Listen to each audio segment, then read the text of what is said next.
ছয় দফা মেনে নেয়ার দাবিতে রবিবার সারা দেশের পলিটেকনিক ইনস্টিটিউটের সামনে মহাসমাবেশের ঘোষণা দিয়েছে আন্দোলনরত শিক্ষার্থীরা। শনিবার বেলা 12টায় ঢাকা পলিটেকনিক ইনস্টিটিউটের সামনে মানববন্ধন করে শিক্ষার্থীরা।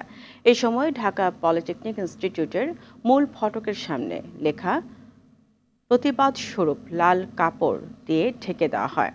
দাবি আদায়ের বিভিন্ন প্লেকার্ড নিয়ে মানববন্ধন থেকে শিক্ষার্থীরা বলেন, 6 দফার যৌক্তিক দাবি নিয়ে সরকার টাল বাহানা শুরু করেছে।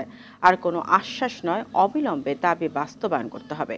কারিগরি সেক্টরে বিগত ফেসিবাদী আমলের বৈষম্য দূর না করলে আরও কঠোর কর্মসূচি দেওয়া হবে বলেও হুঁশিয়ারি দেন শিক্ষার্থীরা। সারা দেশব্যাপী জেলা ভিত্তিক সকল পলিটেকনিক ইনস্টিটিউটগুলো একযোগে মহাসমাবেশ পালন করবে এবং মহাসমাবেশের মূল লক্ষ্য থাকবে 6 দফা দাবিকে সরকার সংশ্লিষ্ট কর্তৃপক্ষের ঊর্ধ্বতন কর্তৃপক্ষদেরকে দৃষ্টি আকর্ষণ করা।